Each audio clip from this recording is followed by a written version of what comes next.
Hello, everyone. This is Brother Benson, and I'm joined with my good friend here, Miguda. Miguda, habari gani? Hello, Miguda. Okay, ni kama Miguda ni party. Wacha kwanza tuangalie ni nini haswa kinatendeka kule katika katika mtandao wa jamii, tuone ni jambo gani. Miguda, uko sawa? Okay, sawa sawa, wacha tumjaribu. All right. On the internet today, especially the people of internet, I just want to tell you what is trending today. Ruto urges you to seek honest friends amid abduction claims. Leo hii Ruto amesema yeye akiwa pale Siaya. Yes, how are you doing? I'm good. And you? How are you doing? Niko salama. Siku yako imekuwa vipi? Siku yangu imekuwa vyema, nashukuru Mola. Labda za kwako. Mimi niko vizuri. Tunapambana na hali ya maisha na vile vile ni kutafuta riziki. Kumbuka jana nilikuambia jambo moja. Sijui kama ulienda ukafanyia utafiti ukajua kwamba riziki ni kukosa au kupata, zote riziki. Riziki ni kukosa au kupata, sasa tunatafuta riziki.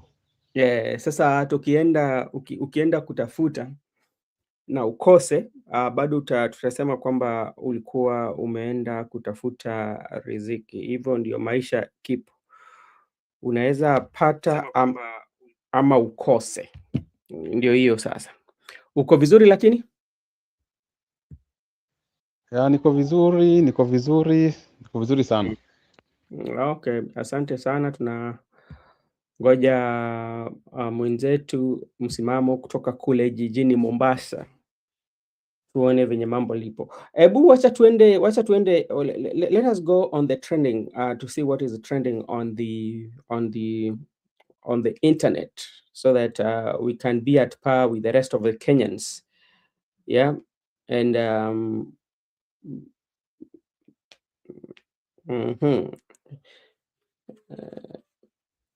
okay, this is what President William Ruto says on the trending. Ruto urges Tuju to seek honest friends amid abduction claims. Alikuwa kule Siaya na akasema kwamba Tuju atafute marafiki wa kweli, awachane na hii watu wengine. Wewe kwako unasema vipi? Siasa ni noma bro, siasa ni kitu. No, siasa unajua mwanasiasa yeye kama kuna kitu anaweza chukua advantage. Hiyo ndio anatumia. Kwa mfano acha nikwambie. Unapata kwamba watu walijua kwamba mambo na River Yala ilikuwa ya Matiang'i. Hata kama hapo amefanya hiyo maneno na lakini wananchi wanajua hivyo. Mimi kama mwanasiasa sina jukumu ya kubadilisha kitu watu wajui.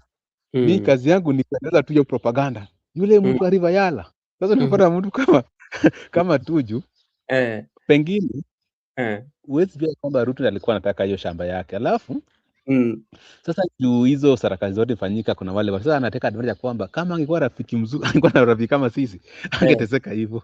Sasa unajua mwanasiasa ni mtu mwingine noma sana. Na unajua kitu ambacho kinanishangaza sana na rais ni kwamba hajazungumzia yale ambayo yanatokea katika ile hoteli ya Tuju, lakini anazungumzia yale ambayo yamefanyika na watu wa opposition, kwa sababu unakumbuka kwamba Kalonzo Musyoka pale alikuwa ni kama wakili wa Tuju leo wakati walikuwa pale kotini, lakini anazungumzia hayo abduction na hayo mambo yote, lakini mambo ya shamba hajazungumzia hata kidogo.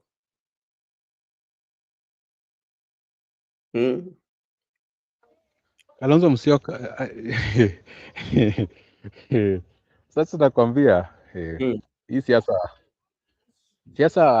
yani kama ni mwizi wa shamba na ukiniambia mimi ni mwizi wa shamba sasa nachukua tu kitu kingine ambaye nasema hapana, mimi si mwizi wa shamba, mimi ni mkulima niko na hiki. Sasa unaelewa, hata pengine kama mimi nimeteka mtu nyara, hapana, Huyu jamaa that is self abduction. That is self abduction. Sasa Yeah. siasa ni kitu kingine, yani ni kitu kingine, yani you don't speak the truth. Yeah, like it is about like playing with the psychology. Oh yeah. Kwa mfano ile mambo ya Ruto kusema ati yeye ni mwizi. Hataki kusema ati yeye si mwizi. Anasema tu kuna mwizi mwingine hapa kuniliko. na huyu mwizi mwingine pia akiambiwa yeye ni mwizi, hataki kujibu ati yeye si mwizi. Anasema hapana, mimi si mwizi. Huyu jamaa anaongea mambo ya utoto. So you understand?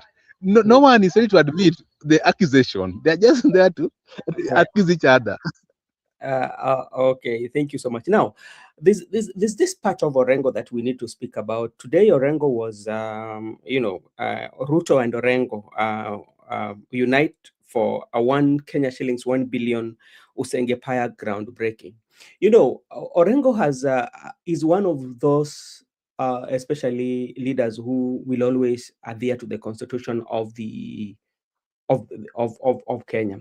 Remember, immediately after election, Orengo was the only member of parliament, elected member, especially from ODM, who attended William Ruto's during the time they were not, the broad-based government was not there. Remember? And majority of leaders, especially from Siaya, did not attend the first meeting that Ruto had in Siaya County. Orengo really attended that. And Orengo attended that meeting in the capacity that he's a governor, because the constitution allows him or give him that provision, especially when the head of state is visiting. Today also, despite the fact that they have political differences with the president, but Orengo was today in the meeting, and he even had an opportunity to address the public, especially the supporters, I would say the supporters of broad-based government. And he said very well that we are doing different politics. What can you say about Orengo, especially before the broad-based government and after the broad-based government right now? He has maintained that when the head of state is visiting, especially when it comes to development, he doesn't shy away from attending those meetings.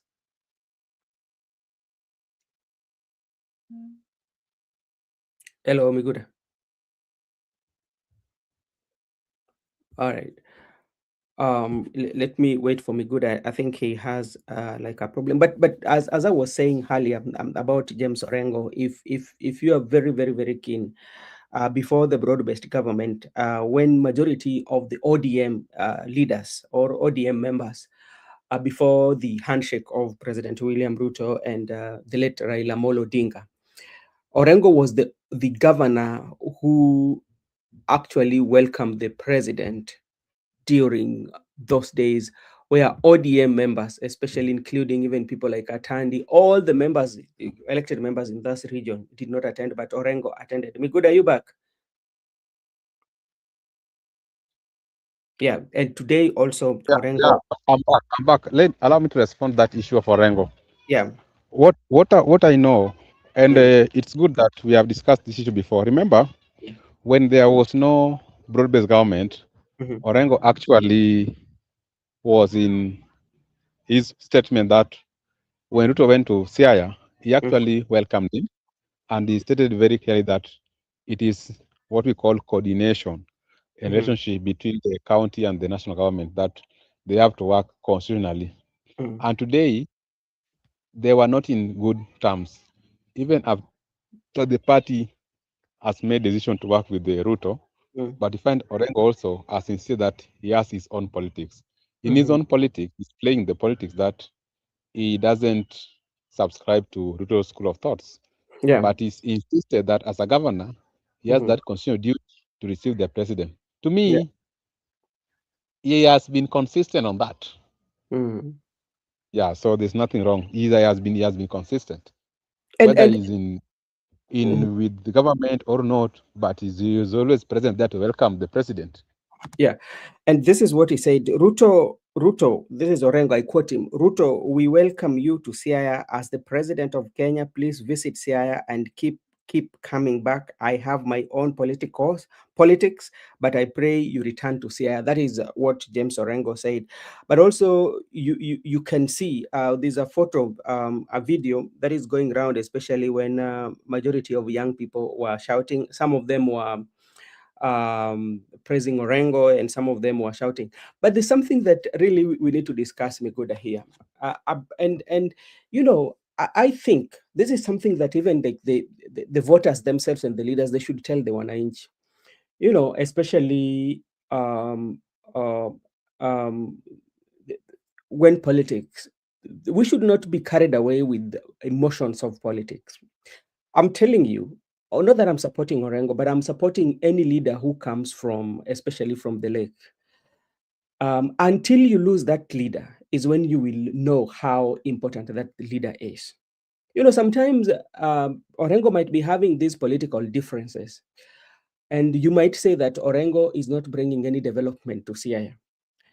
And if you look at the devolution, none of the governors, especially including even those who are working with the president, has done justice to the devolution. Yeah, we might have political differences, but one thing that you have to appreciate, the resources and human resources that you have as a community. Orengo is a very resourceful person in the Luo community. And the political differences should not make, especially the young people and the politician, to disrespect Orengo. At some point, you will need him. That is my thought as a person. I don't know whether I'm right, Mr. Miguda.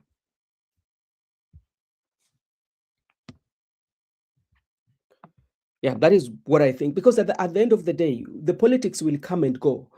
And these factions that we usually see when people are having politics, look at the political history, how they've switched sides. Remember, there were days that President William Ruto was not a friend of the Luo people, due to political differences, But today, because of the interest has emerged, as come, yeah, they share the same interest and the same vision.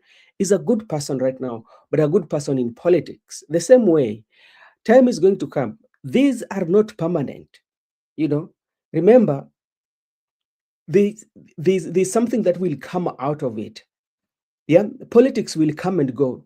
But remember that the leaders that you have, especially, even in all regions, do not at any point try to disrespect any leader that is coming from your region just because of political differences, because you will need them at some point. So that is what I think.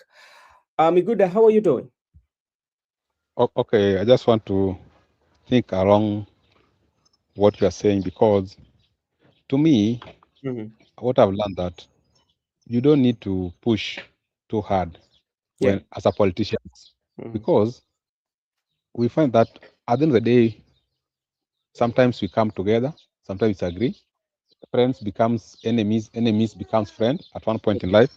So you need just to engage people on issue-based politics, whereby you discuss issues, agenda, what you're going to do with the people. But going personality is not making sense, because at the end of the day, you people must come together sometimes and work together.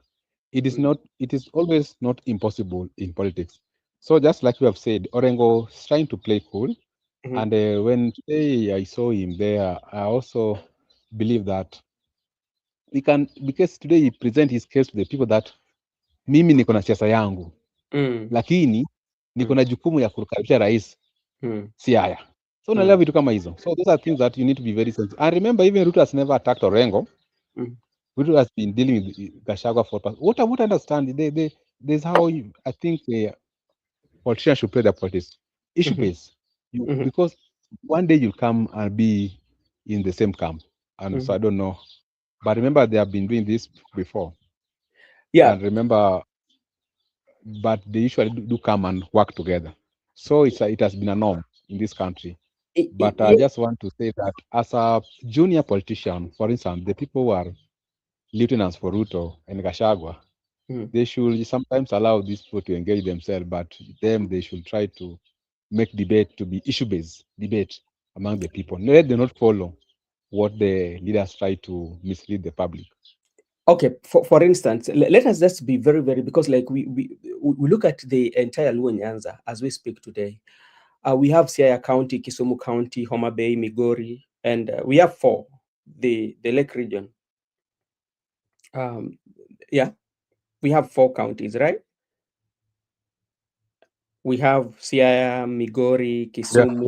The Luo are four, but remember there are some two inside, Kisii and Yes. Nyamira. Yeah, that's yeah. So I'm talking about the lake politician. Ever since, let's say that ever since the devolution came into existence, especially we know right now Siaya has had like Orengo is the second governor of Siaya. We had Rasanga who went for 2 terms. Was there much achieved under Rasanga that you can point That's, out? that's a very good question. You know, Robinson, sometimes Mm. politics is very interesting because the Rasanga did nothing. Yeah, And they're saying Orengo is not working. So the question is, Rasanga, who was not working, achieved his 2 term, yeah. but Orengo, who is not working, they want him to go home. I don't see it is possible. That's why Oh, sometimes you find that it's about politics, not even development. It's mm, about your position. Whom do you mm, support? Who are you aligning with? If you align with me, we'll mm. give you 2 term. And even sometimes the voters don't focus on someone's Le- le- ability to work.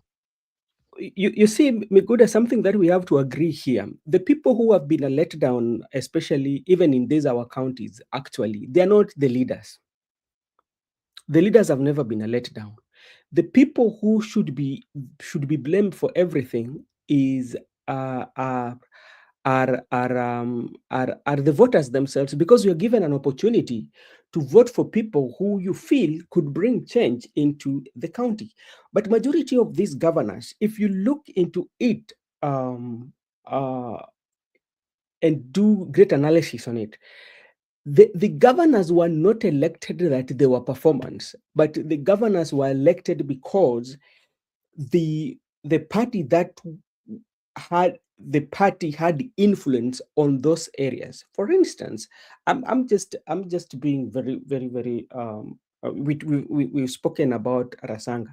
The other day, let's come to Homa Bay, where we from the look of things, that Homa Bay is doing fine. Yeah, and there are so many achievements. But the other day, the governor did not appear before the park committee. And if you listen to what the senator, the chair of the park, and the senator for Homa Bay, there are some issues that he raised about the ghost workers, about the money that was allocated and has not been used. There's nothing that has taken place. But we hype it and say that, okay, this is what is happening. The other day, we talked about Migori. There was a time when Migori, there was no electricity in the hospital. There was a time when there was no water in the hospital. But all this are happening in the pretext, or in the broad-based government. We are in the broad-based government and we are bringing development. Remember, even like recently, the bridge, I don't know, you can let us know whether there's something that has been done on the bridge until we speak right now, whether there's construction or repairs that has taken place in those bridges. So at the end of the day, this is what is it. It is not who is in the broad-based government or who is not in the broad-based government, but it's about the system that has been put in place, especially to deliver services to people. Go to Busia, you will know the challenges that they have, yet they say they're in broad-based government. It is not a matter of broad-based government. It is a matter of the leadership, or the people that we put on the leadership, that are going to lead people and bring in policies that matters.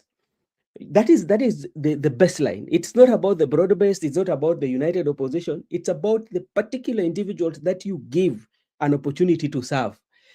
If you give somebody who is not capable of serving, then there's nothing that is going to be delivered.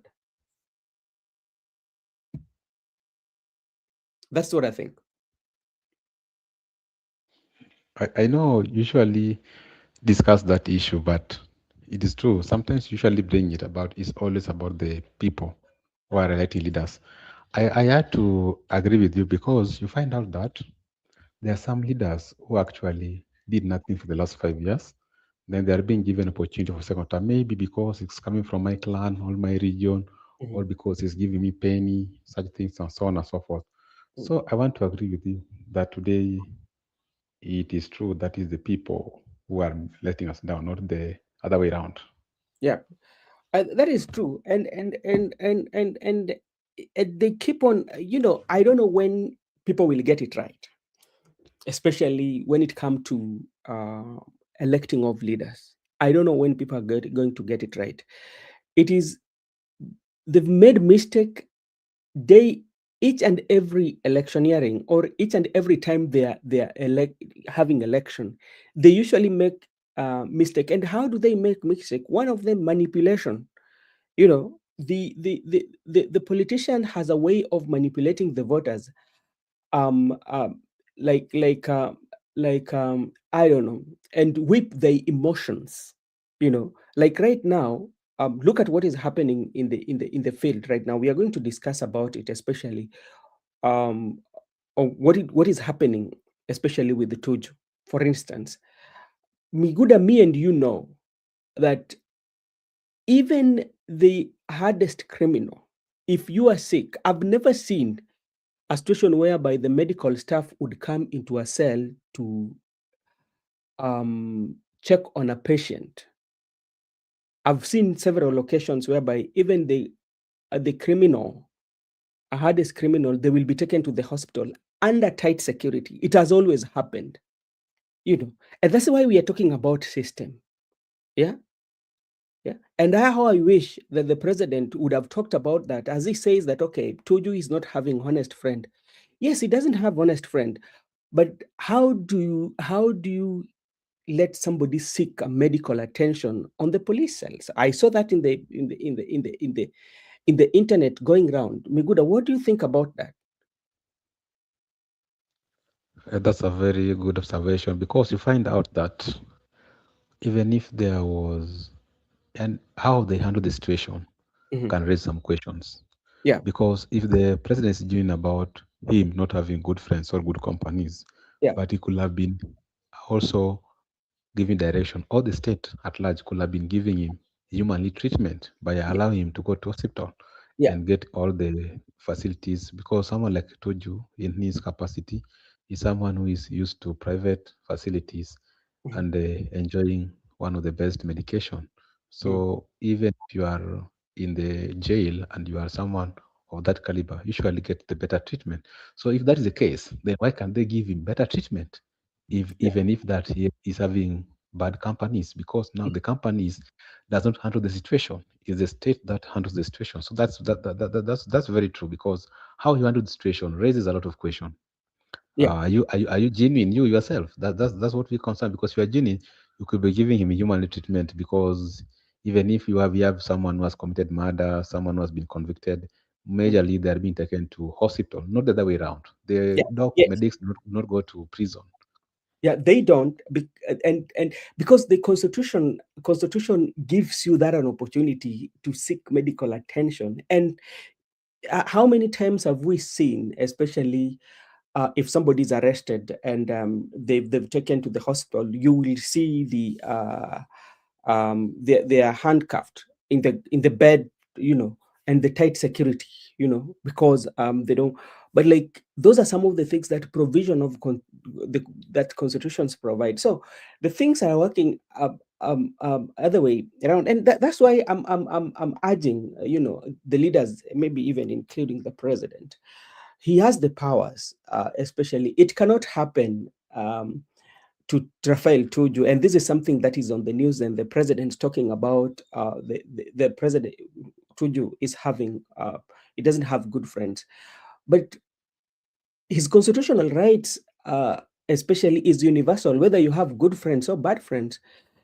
In a situation whereby you're taken to the hospital, they ought to have taken him to the hospital facility under tight security, because maybe is somebody under under arrest. So that is something that we have to look at. Let me take this opportunity to thank Paul to say hi to him, and Judith too. I can see Judith is here with us. So, those are some of the things that we are raising, especially to the voters, that they should know. We are not stopping you from supporting President William Ruto. You have a right to do that because the Constitution of Kenya allow freedom of association. But also, we are also not stopping you from supporting opposition. But what we are saying, that for us to have a country that the systems is working, whether you are in broad-based government or you're not in broad-based government, the system has to work, and the law should not be suspended, especially because maybe you're not aligned to the government, or maybe you're not supporting the government, or you have bad friends. The Constitution should always play his part. Migoda, that is my thought. Yeah, I agree with you, because you find out that there's a provisions Yeah. whereby access to medical facilities and medication Yeah. guaranteed to everyone. When the Constitution talks about everyone, including the people in the prison, the people under police custody, the people who are freely, the politicians, the class, irrespective of your class. So there's no can say maybe someone has got bad companies who cannot give him correct direction. But at the same time, the way you handle or the way you resolve situations is next to impossible. So I think we should just align with the constitution provision, not all those side issues. Like I've told you, it's about side issues, it's about who is who, because there are real issues. We know that there are people who are stealing land, there are people who are stealing from coffers, but they don't want to engage us. They just want to live at that pot. You thief, you thief, you Yeah. thief, you thief, but they don't want to delve into it. And if someone is, for instance, if someone has impregnated those young women and have murdered them, it could be there them open case for that guy, but they're not ready to open cases. Just a matter of exchange of words in the public. That's why I told politics is not because if someone has done such, that is a criminal offense. Why can't they open for him the suit so they can start investigation? It ends at rallies. That's what I know. Most of those things ends at rallies. Okay. And They're and not substantive. and there's also something that is happening, and Paulo is asking a very good question. I don't understand which friends the president refers to, because I saw PLO Lumumba there, and I think he's Tuju's a relative. Yes. And how do you qualify that this is a good friend? How do you?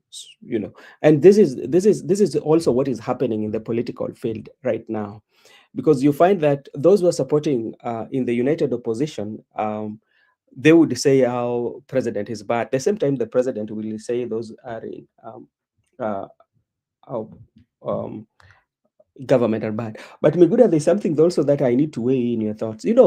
There's something here that, and I'm still insisting whether Orengo makes it back to the governorship of Siaya or he doesn't make it back. There's one constant issue that will solve these issues that we have: the system. Emotions doesn't solve anything, or political euphoria doesn't. What works is about the system. We have countries that are established that have political differences, but the system is usually working. Yeah. So do not imagine by taking Orengo home, yeah, and bringing somebody who is aligned to your thoughts, or is going to solve the issues of CI, or issues on this Summer Bay, because they do not have mechanism system. Corruption, tenders are given to these people. So it's not going to solve. If it was supposed to solve, Rasanga was a very, very close to Baba and President Uhuru Muigai Kenyatta. What happened? So the system in place has not been put in place to work. If the system were working today, then nobody would have even be complaining. Yeah. Okay, let me respond to that question first. What I want to tell you based on the way we have discussed that, the problem is the electorates. Yeah. In the politics of Sia County, what I know is that Orengo will get a comeback. That's a sure bet, because it's more of a local. And even if you look at the opponent Nicholas Gombo is coming from Rarieda. And Mm, Rarieda, the people who are on the grassroots are pro-Orengo. At the same time, Rarieda people, they are minority in that county. mhm, They're minority. I don't think they can be voted. You Orengo, people knew that Raila, no one knew Raila was going to die, and mm, people psychologically prepared Orengo to be a two-term governor. And you mhm, got Orengo is coming from the larger Ugenya, and mhm, Ugenya people, this is the first time they're having governor. How do you let a governor to go outside Ugenya, and you allow other people to come in? So they could have had someone from Alego Usonga could be a very competitive, but the fact that it's very local, the mhm, people of Uganda the other day, when Gombo gave them 50 shillings, they said, if it is 50 shillings. But let me tell you one thing of Robinson. mm, The local politics is, that's where Orengo swims. Because right now, no one has attempted to impeach him. He got the all MCS, he got the speaker. You understand? He got mhm, the people. Orengo will get a second term, I can assure you. And mm, towards election, I think Orengo will make decision, but if governorship, I'm sure Orengo will get a second term. Whether so, the issue here is we will talk about the system. mm. The system itself sometimes generates leaders who are not together Yeah, with the people. yeah. It generates leaders who are not Mm, development oriented. mm, And like I've told the issue of Orengo, Orengo know that Orengo is a good leader who can develop an area, but mm, because of the locality or the nature of that politics, where Ugenya people, this is the first time they're having a governor. So they're going to defend their governorship. They're going to defend this. No, in Siaya is unlike Migori, Kisumu, and Homa Bay. In Siaya is local. The Local. local, like if you go to Ugenya and Ugonja, you find the Ugenya people speaking Ugenya, that accent.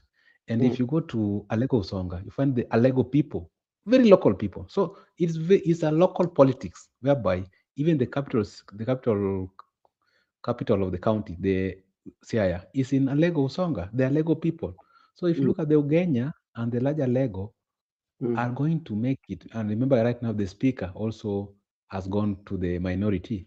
The speaker has been there, George Okode. mm, Remember, he has been there during the reign of the previous governor. Right now, he's going with Orengo. And mm, these local MCAs, the mm. local elders, the local leaders, the Yeah. Anglican, the Mhm, people who have been opposing Robert's government, those church leaders, they're coming from Siaya. mhm. So I'm certain sure that Orengo will get his second term. That one is not something that I can dismiss. Okay, thank you so much. And this is what Paulo is telling us. Today in Siaya, Wandai and Badi, they had no speech because Orengo appeared at the presidential event and they were used to saying Orengo must go. And I was just reading another article. I don't know how true is it, Miguda, that the much expectation that was expected, especially from Mbadi and Wandai, is they're not doing as expected. There is that their influence is not so much big as it was expected because like they were like the mouthpiece of the president in the Luo Nyanza. Even Raymond Omolo of UDA is doing better than the two of them, despite the fact that they have those ministerial posts. So I don't know how true that could be, but I was reading this from one of the um, in the Facebook is from Homa Bay, so he was analyzing that. I don't know how true that one could be. What is your suggestion?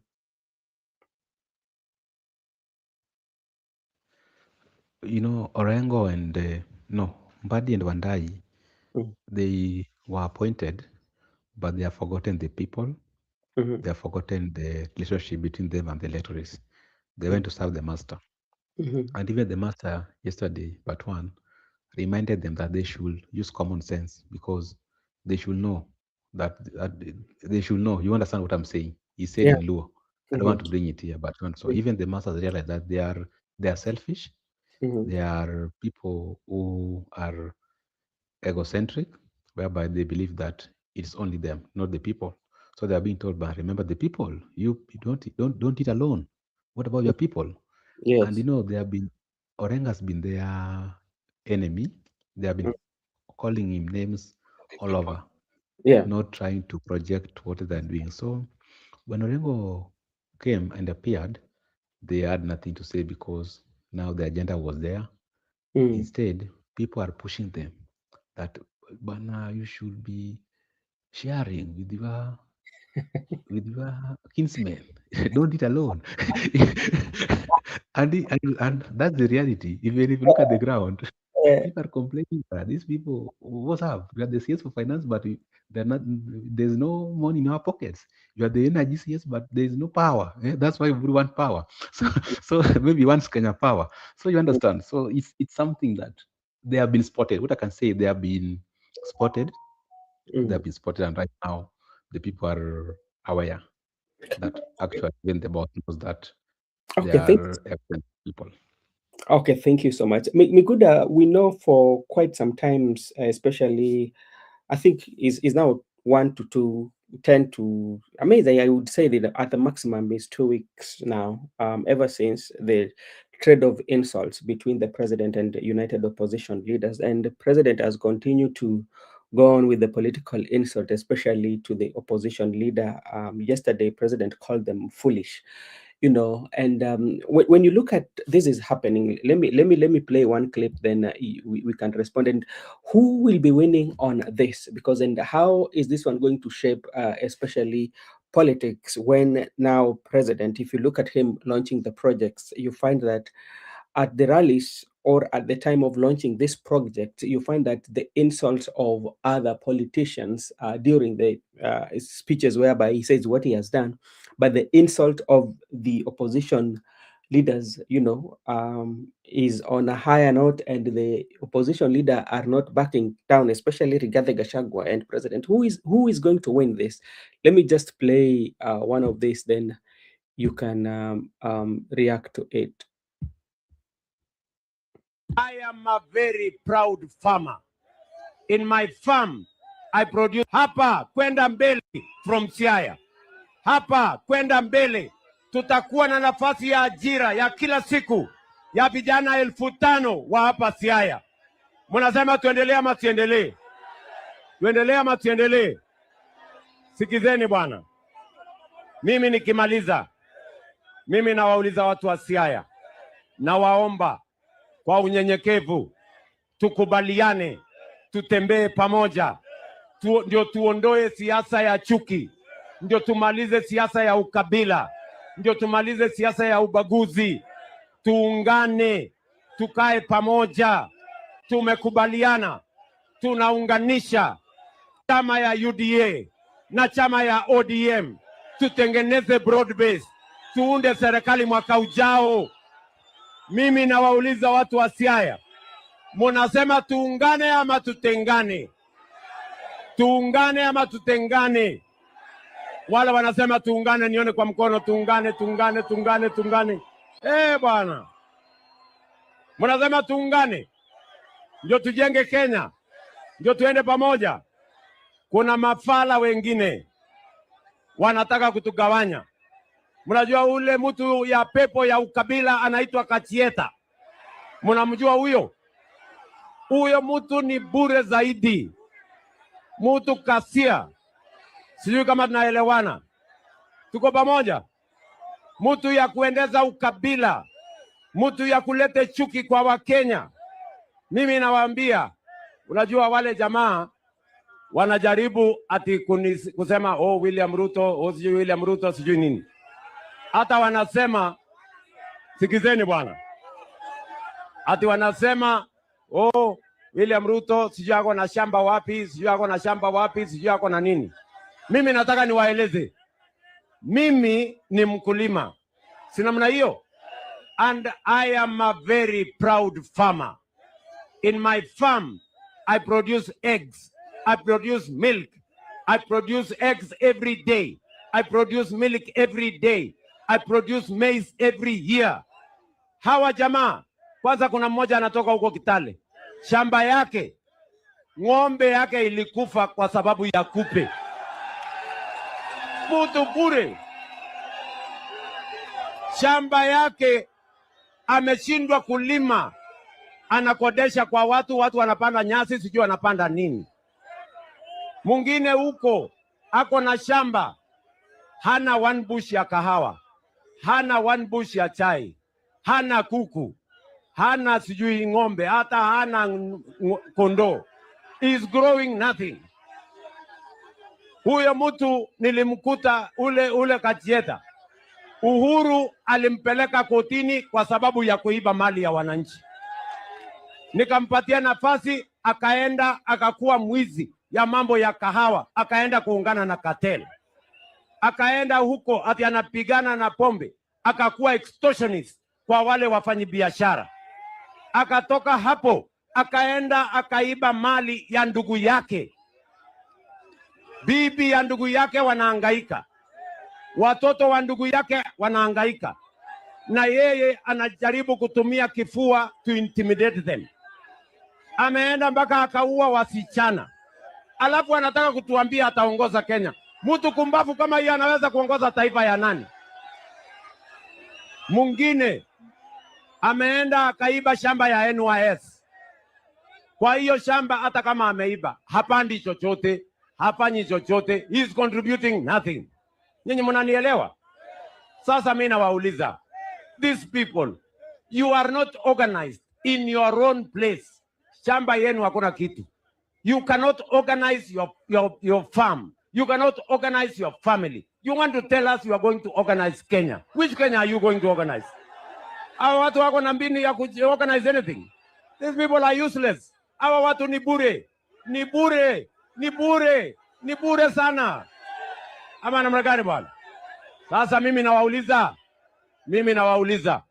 Si Kenya nimepanga uchumi nikisaidiwa na huyu Mbadi. Si inflation imerudi chini. Si exchange rate imerudi chini. Si interest rate imerudi chini. Si tumeongeza pesa yetu ya kigeni. Ni kweli ama si kweli? Si tumepanga mambo yetu ya savings. Sasa tumefanya double ile savings tulikuwa naye. Si Kenya inasonga mbele. Si sasa tumejenga reli. Si mimi nilikuwa hapa Kisumu juzi. Ile reli ilikuwa imekwama Naivasha. Si sasa tuko na pesa ya kusukuma ikuje Kisumu, ipitie hapa Siaya, iende Malaba, ipitie Busia, iende Kampala, iende mpaka Kasese. My friends, if you do not have the... All right. Hey, Biguda, thank you so much for joining, and everyone who is joining. This is Brother Benson. You can always subscribe to the channel. So that is President William Ruto. And if you're very keen, Biguda, you would notice that the narrative of 2022 that President was using during when he was in central Kenya is the same narrative that President is using. Like, if you're very keen, President came to launch, but the attack was on was attacking some other his competitors, So when you look at this war, who do you think is going to win on this, especially when President launch? And another thing that I realized with the President, he said that tumetengeneza reli ya Kisumu, lakini I don't know whether President usually visits those his remarks and have a review on them. But generally speaking, Mr. Miguda, what is your take on what is happening, especially the President on going to attack the opposition leaders, insulting with those names, Mafala, Wajinga, wataweza nini Kenya, and all that? What is your take on that? Is that the politics that we are going to see 2027? And if it goes this way, who do you think is going to win between him and the opposition? There are people who are well known to do those stuffs in this country. There are people who are well known how to abuse people. In ODM, we used to have people like Junet. They used to harass Ruto, where Ruto was in the other side. Yeah. And right now, from the look of things, I think Gachagua has instant comebacks. If you look at Gachagua has got so instant comebacks. Because the other day, Ruto said that Niko Kadi. Gachagua tells Ruto that Uko Kadi, yo Kadi, uko nani, red card. So you understand. So this politics is just about comebacks. Who got the hottest comeback? Yeah. So but how is this one going to shape the politics going forward, especially from the people? That's not where I'm going. So it's like I told you the other day that Ruto was driving a narrative that amuna agenda, amuna sera, amuna mpango. The opposition fall into that trap. They started to say, okay, our agenda is William Ruto. Now they started personal politics. Now Ruto is now respond to them personal politics because he has reduced their politics from issue based to personality. You understand? Yes. So they are falling to Ruto's trap, and now they're exchanging, and that's what Ruto also wanted. That let us go personality, because when it comes to issue-based politics, sometimes it can be alleged to have stolen something, which is true. Sometimes it can be alleged of maybe perpetrating the killing of the Gen Z. Yeah. Maybe can be alleged of interfering in the independence of judiciary. So I don't want to engage into those allegations. Just want them to go to personality, because personality, if you tell me that I have a big stomach, I have a big head, so what? You can't take me to court and charge me because I'm having a big stomach or a big head. But if you accuse me or allege me that I've stolen public money, I can be charged in a court of law. You understand? Yeah. So maybe it's more of they just want to go personal politics so that you can avoid many accountabilities. I believe so.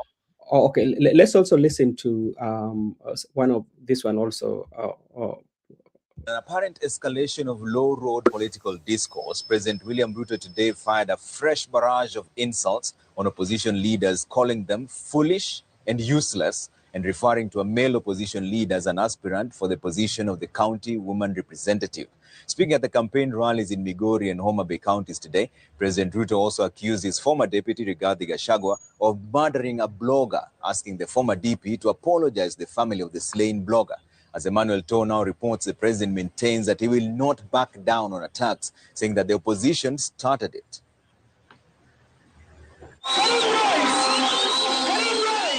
He picked up from where he left over the weekend, sustaining his verbal onslaught with a fresh barrage of insults against the united opposition leaders. Mkiona ule Kachieta na ule mwingine ako na kichwa kubwa, tumbo hata sijui nini, na ule mwingine sijui anataka Quran kiti ya women rep sijui ama ni gani. Mimi nauliza nyinyi, hawa watu ni wa kushindana na sisi hawa? Na hiyo kikundi inaitwa useless opposition, sijui alternative nothing. Hawana agenda, hawana mpango. The president then trained his guns on his former deputy, Rigathi Gachagua. Kwenda rudisha kwanza mali ya ndugu yako, warudishie wajane na warudishie mayatima. Wewe kwanza uwaulize, uombe msamaha wale wasichana uliwaua, uende utafute familia zao kabla hujakuja kutuongelesha kama Kenya. Kiongozi yeyote katika Kenya hii ambaye lugha yake bado ni nyinyi Wajaluo, nyinyi wa Kalenjin, nyinyi wa Kikuyu, nyinyi sijui wa Kuria, nyinyi sijui, huyo ni kiongozi kumbafu. Huyo ni kumbafu ya mwisho. The president's latest torrent comes days after the clergy called for a ceasefire, terming the president's sentiments as unpresidential and oppositions as uncouth and unbecoming. President Ruto is, however, sticking to his guns. Na mimi sitarudi nyuma. Hawa watu wa makelele na chuki na sijui ukabila na nini, hawa nitawamalizia asubuhi, haiwezi kufika breakfast, nitamalizana na hawa.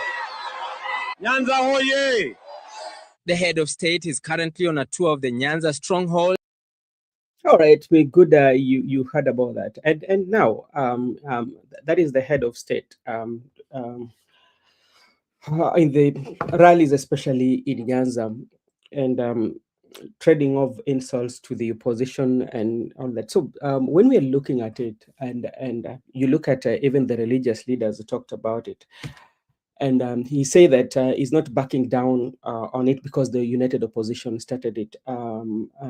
So where will this one end, or we are going to see more of this?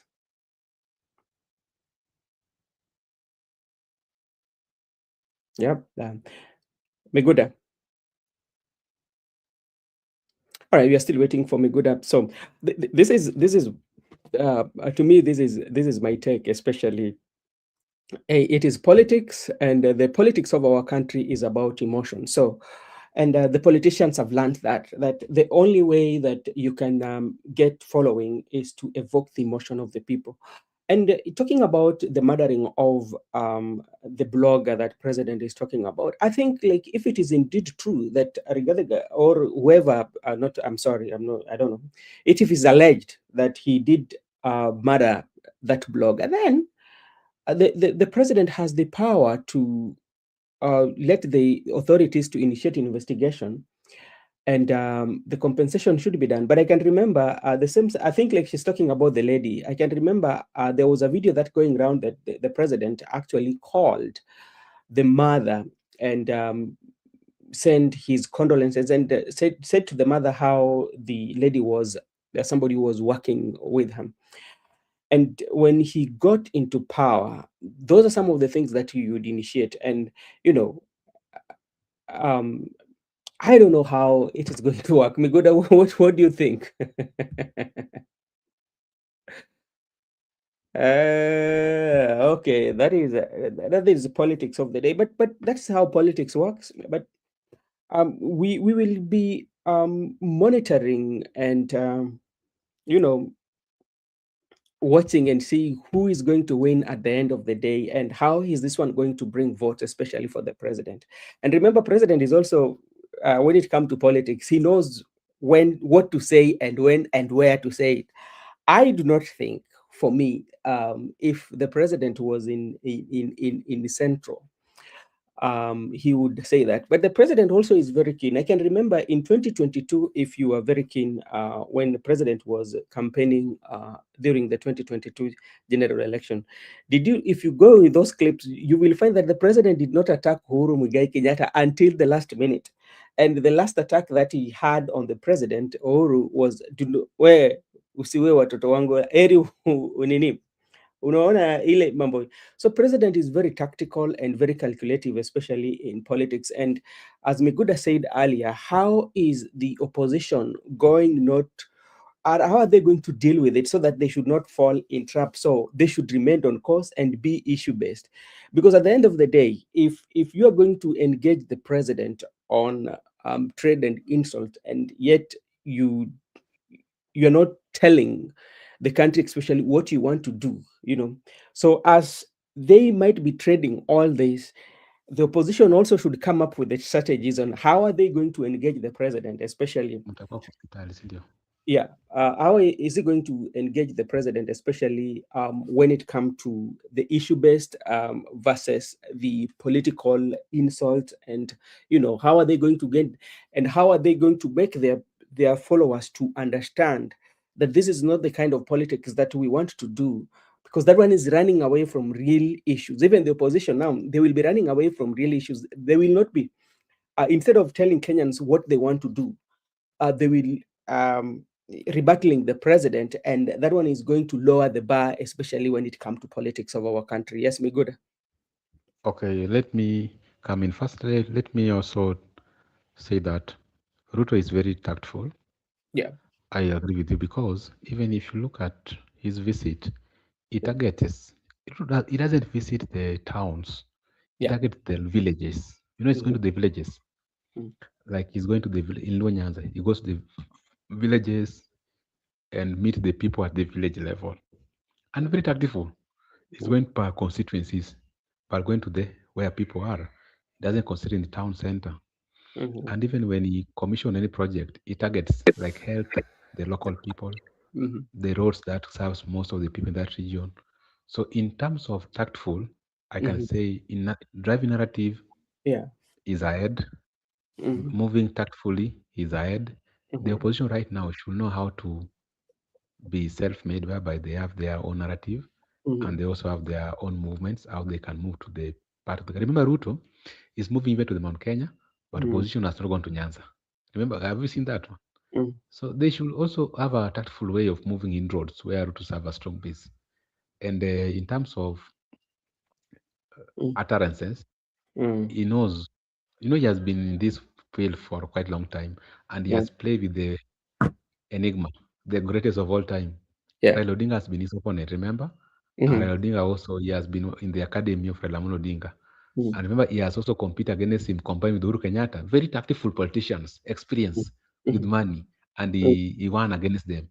So it's not that easy. We know, but that's why I tell you this how you can remove him, not just by mere response. That if he speaks, you respond to him. You also need to do what we call meaningful meetings.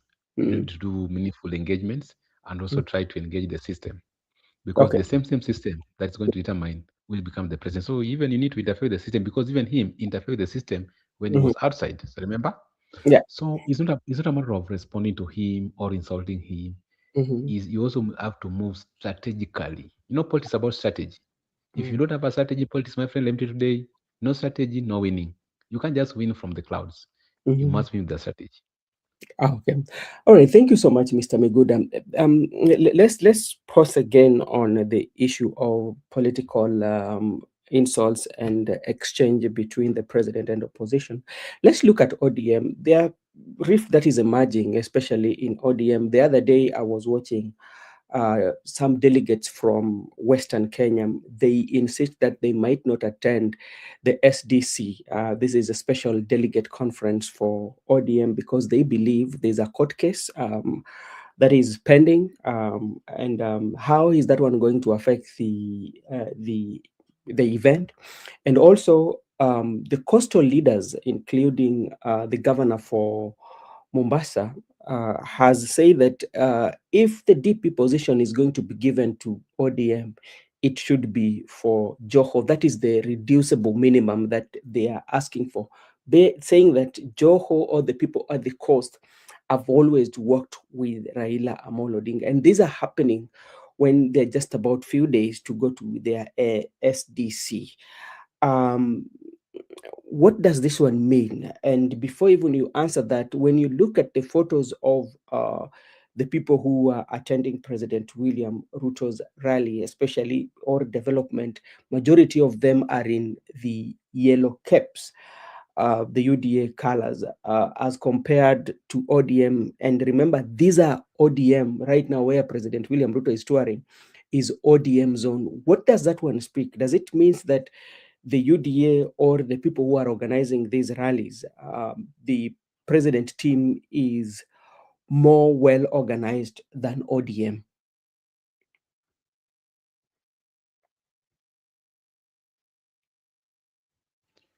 Okay, Bro Benson, that's what I was saying previously, that it's about strategy. So the fact that he's moving in ODM stronghold, in the absence of the UDA members, and the Rift Valley is intact, there's no political activities going on in the Rift Valley, they are intact in UDA, and it's moving to the Luo Nyanza. And remember, it's moving to Luo Nyanza with developments. And this time round, he has actually even omitted going to Kisii and Nyamira. He has just concentrated in Luo Nyanza. That is what I'm trying to explain to you, that strategy. You must be strategic as a politicians. You want this support base. You want them to vote for you. Not only voting, but also you want them in the future war, whereby they will defend your victory. How do? You engage them into the development, and you engage their leaders at their level. So you come alone as a lone ranger, someone who is wounded, who needs soldiers. You know, if you come with the full brigade from Rift Valley, be it Sudi, be it Farouk, be it Chariot, they will think that you have overpowered them. So you come as a wounded, someone who you want someone to assist you, someone who has lost hope. So you appeal to them, and you appeal to their emotions. And that's what I'm telling you. You cannot win with a strategy. You must have a strategy. And that's what William Ruto is having, a very tactful strategy towards the opponents. We might disagree, but remember, sometimes we also say that Raila's victory has been stolen. What prevents him from stealing opposition victory? What will prevent him from stealing opposition victory? Nothing can prevent you. And how do you steal? You steal if you have a strategy. Without strategy, you cannot steal. So I think, that's why he's saying, nitawamalizia mapema, because he knows very well he's moving tactical and strategic. Yeah. Okay, but what is okay? Let me play this video as we welcome also Msimamo. Then you can have you can weigh your thoughts on it, especially from the Western Kenya leaders. This is what they are saying. Let me see. Let me just play it a little bit. Then you can also weigh your thoughts on it.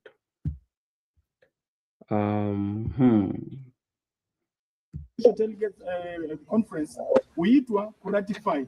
You cannot petition anything. Sisi tumekuwa na mzozo toka papa na tulikuwa tumemaliza uchaguzi wa counties, we were waiting for NDC. It is premature kuitisha uchaguzi wa NDC wa special sitting ya special delegate conference on 27th, ambapo ruling inatakana ya tribunal ambayo tulienda kwa political parties inatakana tarehe 26. How I wish the party leader acting now, Dr. Oburu Odinga, could recall off that special delegate conference. Why? Because the party is in confusions. The party has wrangles. Mmoja anasema huku, mwingine anasema huku. Inatakana tarehe 26. How I wish the party leader acting now, Dr. Oburu Odinga, could recall off that special delegate conference. Why? Because the party is in confusions. The party has wrangles. Mmoja anasema huku, mwingine anasema huku. Ukiongea SG was served for long, yeye hajakataa kutoka, but let us follow the procedure of the party. Kwamba tukienda kwa NDC, Sifuna akitolewa hatutakataa, sababu itakuwa ni NDC wamekataa. But just a few people sitting together to plan how to remove others and replace others, that's not the procedure in ODM. How I wish the party leader acting, Dr. Oburu Odinga, follow the footsteps of Baba Raila Amolo Odinga. We are worried as elected leaders. If this is the procedure that you are being controlled from other quarters, even nomination of the party in the general elections will be a problem. We are also worried, even nominating people to be appointed in the party positions, itakuwa ni shida. So it is not late for you. I know that people who are maybe misadvising you how you can control the party, but can you can you recall this meeting of 27th turudi tukae chini as a party tungoje ruling ya 26th. Ikisha isha, we are ready to face NDC. We are ready and more than ready. And we are ready because we have our sons who are also going to face it. We have Edwin Sifuna who is going to defend as SG. Tuko na Osoti who is going to defend as the deputy party leader. Na tuko pia na Misi ambaye amekuwa deputy organizing secretary wa chama. Okay, thank you so much, Mr. Miguda. That is what is happening in the political landscape, especially when it comes to the ODM as a political party. So much is taking place. Maybe you can react, then Musimamo also can say a word or two as we continue to have this conversation. Oh, that is just dynamics, understand? Yeah. And each and every bird has a song. So let them sing whatever they're saying, relevancy. But at the end of the day, what we have to understand that the process will be two. You are either in the one of the camp. That must be understood. So this is a time of realignment, issues here and there, NDC, whatever. So it's part of politics. So I don't want to delve much into it right now. Okay, thank you so much. Msimamo habari gani? Mimi msimamo, namshukuru Mungu nipo. Sijui nyie ndugu zangu hapo, wewe pamoja na ndugu yangu hapo Miguda na wale wote ambao pia wanatufuatilia upande wa pili. Mimi niko salama, na Miguda labda anaweza sema yake.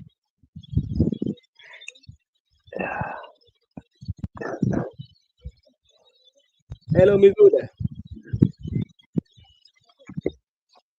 Hapa Miguda tupati.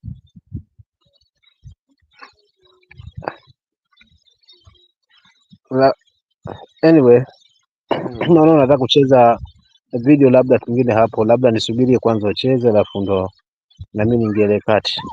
Okay, sawa sawa. Hebu wacha nicheze hii.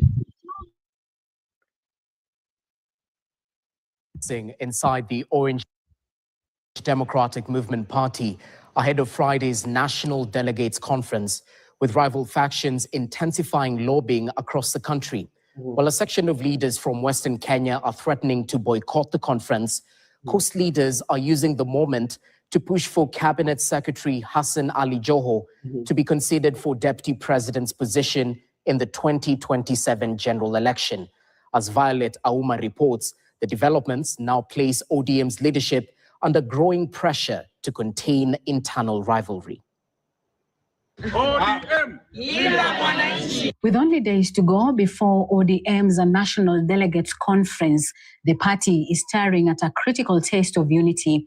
In Western Kenya, a section of ODM grassroots leaders and delegates from 5 counties is threatening to boycott Friday's conference, terming it unconstitutional. Led by Vihiga ODM chairperson Zebedee Osabwa, the group claims that key leaders from the region, including Secretary General Edwin Sifuna, Senator Godfrey Osoti, and MP Kaliba Misi, have been sidelined. Sisi kama wana ODM Western, we are not attending that meeting. Hiyo meeting hatuhudhurii sisi kwa sababu moja, wameguza watoto wetu watatu, Sifuna, Osoti na Kaliba Misi. Baba had one slogan, and that slogan was, scatter none and gather all. How I wish that statement could be reconsidered. The group now wants the party leader to postpone the conference until disputes surrounding Sifuna's removal are resolved. Oburu angewacha hiyo mkutano ikae kwanza, angoje court ruling, tujue nini zafanyika, ndio aite hiyo SDC. But another faction within the party has dismissed the threats. Kakamega Governor Fernandes Barasa, backed by Makadara MP George Aladwa, says internal disagreements should not be used to paralyze the party. When somebody has decided to pursue a different political ideology, it is just good political order, not to continue causing confusion, is to walk away and support that other coalition. Nawambia Ososi, akijaribu kuweka mkutano mwingine mbali na hiyo ODM, atakutana na sisi pia sisi. Asifikirie kwamba sisi tumelala. Hii NDC inafanywa Nairobi, haifanywi Vihiga kwake. Hii iko wapi? Nairobi. Na Nairobi tunataka NDC ngapi? Moja. Na ni ya ODM. Even as boycott threats gather momentum in Western Kenya, a separate power play is unfolding at the coast. Leaders from the region, among them Mining and Blue Economy Cabinet Secretary Hassan Ali Joho, Mombasa Governor Abdulswamad Sharif Nasir, and Kilifi Governor Gideon Mungaro, are openly pushing for the coast region to produce a deputy president in 2027. Nobody ataweza kuzima ndoto ya jimbo la Pwani. Haiwezekani. Ama namna gani? Ni nini ambao wao wanacho sisi hatuna? The irreversible minimum, pale ambapo kwamba hatutaki hivi wala hivi, ni deputy president of this country. Ni makosa gani sisi watu wa Pwani kumjenga kijana wetu Ali Hassan Joho ambaye atakuwa deputy president of the Republic of Kenya 2027? Roadbase tutaunga mkono na masharti, ndio? Kwamba kiti X yetu, kiti B yetu, kiti fulani tutakubaliana. Barely 3 days before ODM's National Delegates Conference. All right, asanteni sana my brothers and sisters. Umeona hapo what is taking place. There's this rift that is happening in ODM, especially the coastal are demanding their share. The Western Kenya also are saying that, okay, the quite a number who are not agreeing, and they say that they are going to not attend that NDC. And remember in Western Kenya, especially in Kakamega, there are 2 delegates. There are those who are not, especially in Kakamega County, there are those who are not supporting Baraza. There are those who are supporting Baraza. So that is what is happening. And we are waiting for, especially on that day, what will happen. Aladwa also has given a promise and told us very well that this is Nairobi. EEC Vihiga, we just only want one NDC. I don't know, they're confusing because it should not be a NDC, it should be a SDC. It's a special delegate conference. Or I don't know whether I'm the person who is getting it right, but they keep on telling us it is a NDC. I've heard them talking about NDC and SDC. So that is what is at stake at ODM as we speak right now, gentlemen. As they go for their NDC, what does this one mean, especially to ODM? When we're looking at the event on Friday, Msimamo.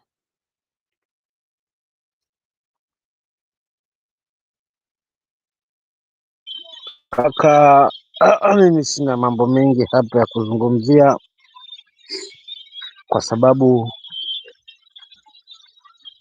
mgawanyiko bado utachipuka zaidi kwa ODM.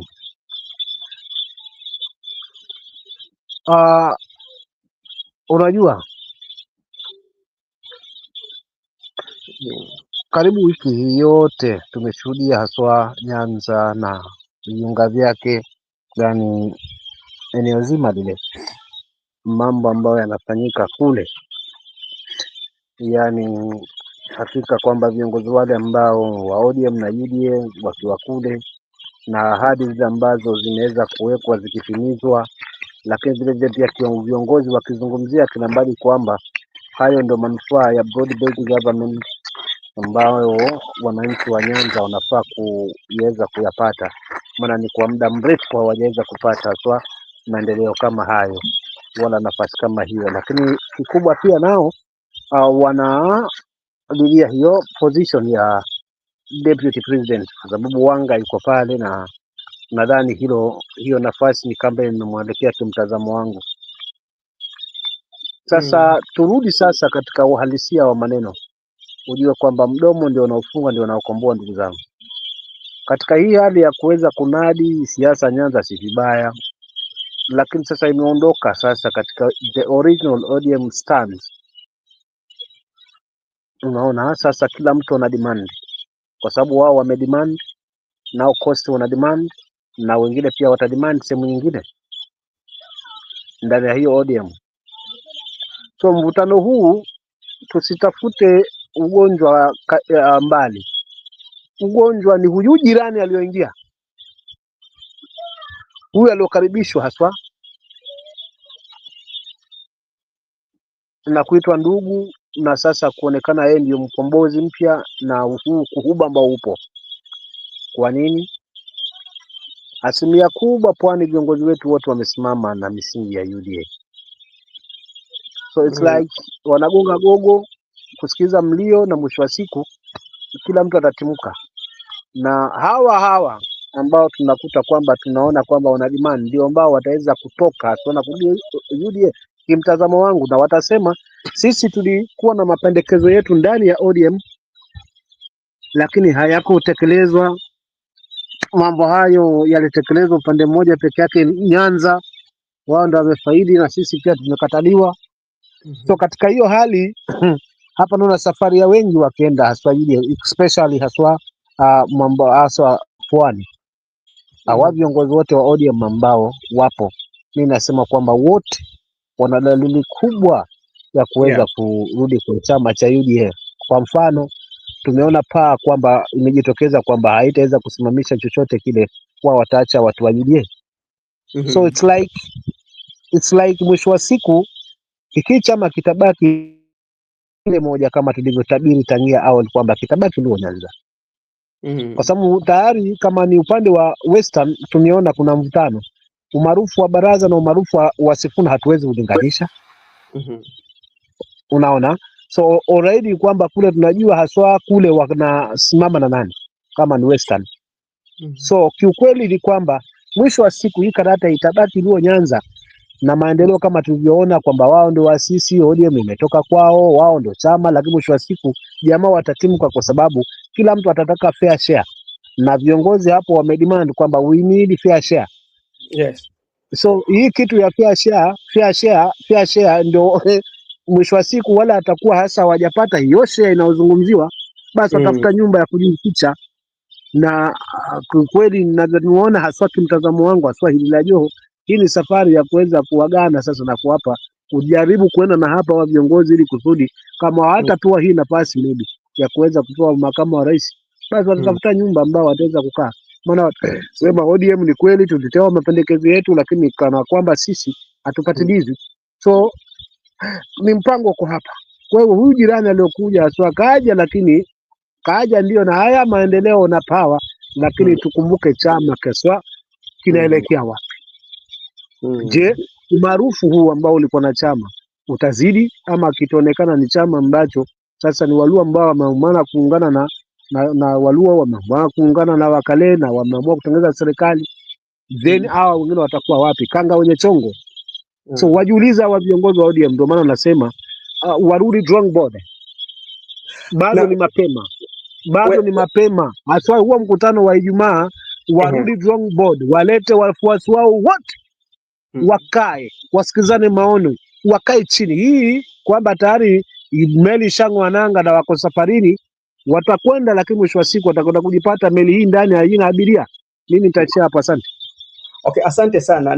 Na ukikumbuka hata jana wakati ambapo kulikuwa na pale mkutano wa jamii kwa pale kwa kina Raila Amolo Odinga, kuna jambo ambayo Ruth Odinga alisema kwamba hichi chama kinafaa kibaki katika kwa Jaramogi Oginga Odinga. Na sasa tunaona pia watu wa Mombasa ndio wamesema kweli sisi hakuna jambo ambalo tunataka tu tuseme kwamba deputy president itakuwa aje. Wacha nikuambie jana ni mkuu Ruth Odinga jambo alisema, the ODM party leadership should remain within Odinga family.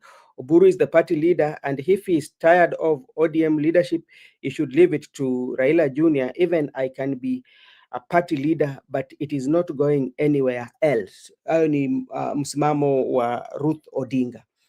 Na unaona haya mambo ambayo inatokea, wale ambao ni wa viongozi kutoka Western Kenya wanasema hapana, jambo hili inafaa kwanza, kabla tujaenda kwa mkutano mkuu, inafaa sisi wenyewe tuongee, tujue pale shida ipo, ndio tuende tusubiri kidogo.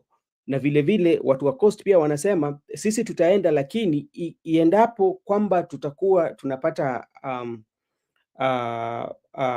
nyadhifa itakuwa wa deputy president. Na unaona hiyo kitawezekana? Na kama ili mzozo lipo, faida gani labda sasa tunasema kwamba ODM inaletea President William Ruto?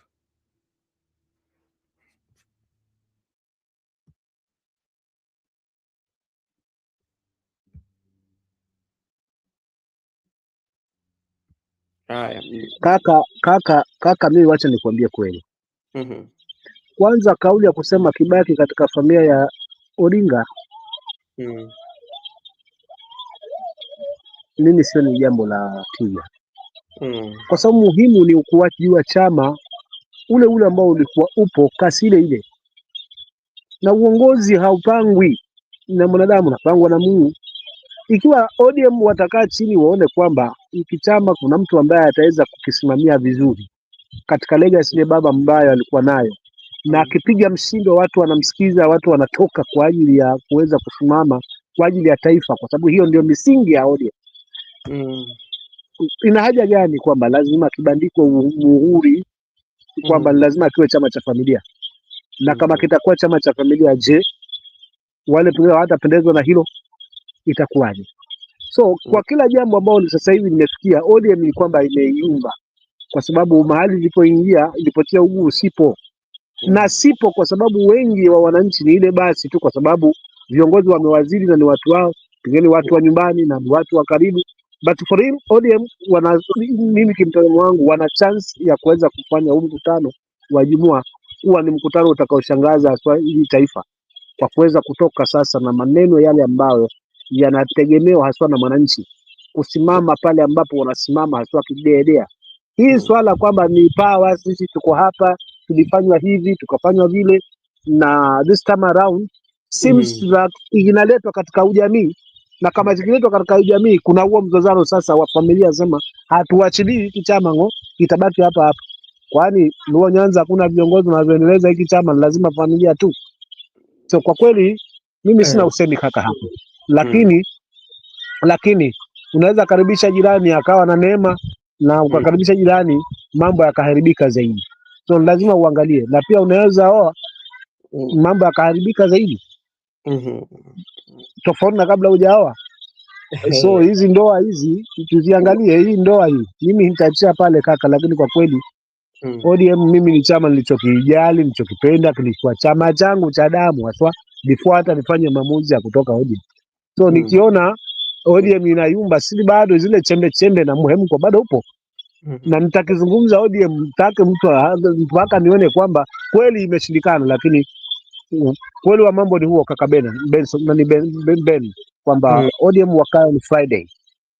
Badala waangalie vyeo, waangalie kwamba wanaondoa huyu, wanapunguza huyu, wanafanya hivi. The more wanafanya hivyo, the more wanashusha thamani hiki chama. The more wanampa ule mwenye ambaye hakitakii mazuri chama cha ODM na yuko tayari kusambaratisha nafasi na mbavu. Kwa sababu urafiki wa sasa hivi tu wakula na kusaza si urafiki. Rafiki ni yule ambaye unapambana na hali yako, lakini ukiwa mgonjwa anakuja na kushughulikia, anakumandikia maji, anakupeleka hospitali. Huyo ndio rafiki. Lakini vile vile pia mwenye kukusaidia zaidi ni yule ambaye anakupa ndoana, anakupa na chambo, anakuambia hivi ndivyo unavyovua samaki, si akupe samaki. Na tuseme kauli, unajua leo nilikuwa nasikia president akizungumza kwamba we will form a broad based government. The same say wanasema kwamba tumeform grade based government, na ODM pia wanakuja these are our reducible minimums. And when you are bringing all reducible minimums, then you do not have, your house is not in order. You don't have that solid support. Especially from your house. Like they are looking at it like, okay, ODM has quite a number of members of parliament, especially in all over the country, then giving numbers that they have in the house currently, and they are begging their negotiation on that due to the numbers that we have. Yet going forward, they do not have that solid base amongst the leadership. There are those wrangles. Ruto atawachukuaje serious? Let me tell you the truth, brother. Unajua sema kweli mpenzi, sema kweli ni mpenzi wa Mungu. It has majority of members. But our members, it was under whose leadership first? Tumefuliwa juzi, hatujaenda election, tukaona kweli wanaweza pata hii members wenye wanayezungumzia. Kwa sababu wakati ule members ndio, kwa sababu kulikuwa na kiongozi ambaye alikuwa na tija, kiongozi ambaye alikuwa na kijali chama, lakini pia alikuwa anaonyesha ule kwamba ana utaifa ndani yake. Ndio maana tulipata hawa majority na members. But tusisabu ODM ni chama kina members wengi, kwa sababu akijaenda uchaguzi sasa hivi.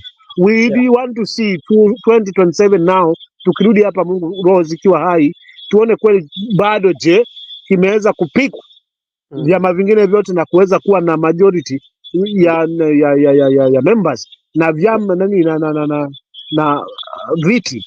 Wacha tutaona 2027 hapo ndo tutasema kweli chama kweli haswa ni kikubwa. Lakini sasa hivi tunachukua sifa ya mwenda zake, ndio ambao tunaibandika kwa idadi kwamba ni chama kikubwa kutoka hapa kufikia hapo. Lakini ili kiwe kikubwa tunavyokinadi, kilipikwa wapi? Nani alikuwa anakisimamia ndio kikao kikubwa? Nao mwenye kusimamia hayupo, na mwenye mwachiwa hapo hamuelewani. Huyu ana yake, huyu ana yake, huyu ana yake. Itakuwaje tena hapa tuseme kwamba hiki chama kina udalili haswa wa kuweza kuwa chama kikubwa kama kilivyokuwa?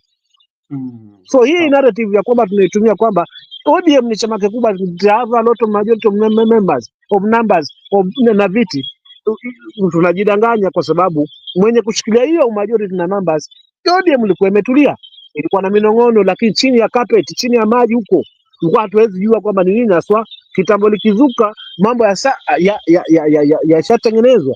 Si hii mvutano ambao sasa hivi wapwani wanavuta upande wao, Western wanavuta upande wao, wengine nao wanavuta upande wao, alafu bado tunasema kwamba hapa tuna matumaini ya majority of members ama viti majority, tutakuwa na viti vingi haswa katika taifa. Ben, mimi hapo sijaingia vizuri, kwa sababu nataka kuona under leadership ya Oburu ama yule ambaye atateuliwa rasmi kwamba atashikilia hiki chama, nione kweli amekifikisha mahali baba amekifikisha, ama ashasa pass pale mahali baba alipokuwa kwa kuweza kutengeneza members wengi, ndo tutakisifu chama cha ODM kwamba ni chama kikubwa. Lakini kwa sasa hivi kilikuwa kikubwa, ni chama kilikuwa kikubwa na members wengi wakati huo, si sasa hivi. Okay. Alright, ndugu yangu, unajua sasa muda wangu pia inayoyoma. Leo tulianza mapema sana. Labda kauli yako ya mwisho nitaka kukuuliza kwamba unasikia rais anisema kwamba Tuju alikuwa anadanganywa, anafaa kuwe na marafiki wazuri We kwako vipi? Labda tukifunga funga ya mwisho kabisa.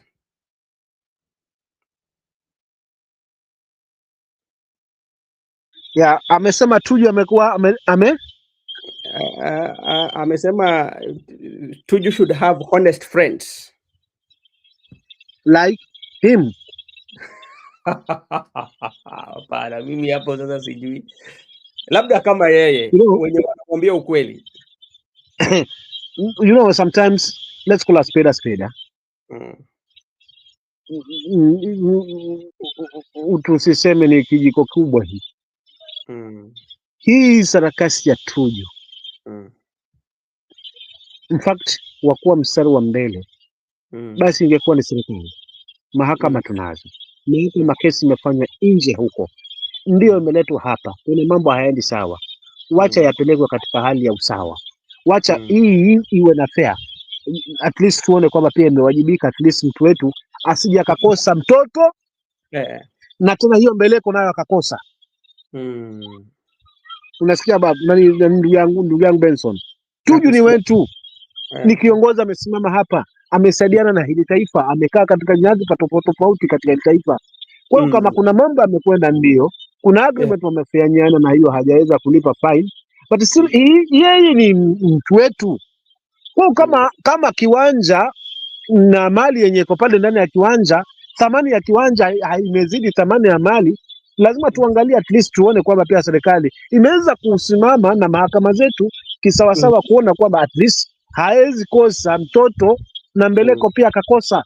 Labda akikosa mtoto lakini at least mbeleko aweze kupata. But ile halina dalili.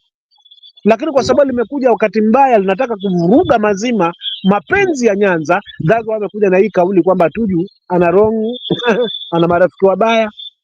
Na angekuwa na marafiki wazuri, kwa sababu yeye angesema mimi niko kwa broad based government, I'm sure hatungeweza kuona sasa hivi timu na angemiliki hii hoteli, kwa sababu ili jambo sila leo sila jana sila juzi.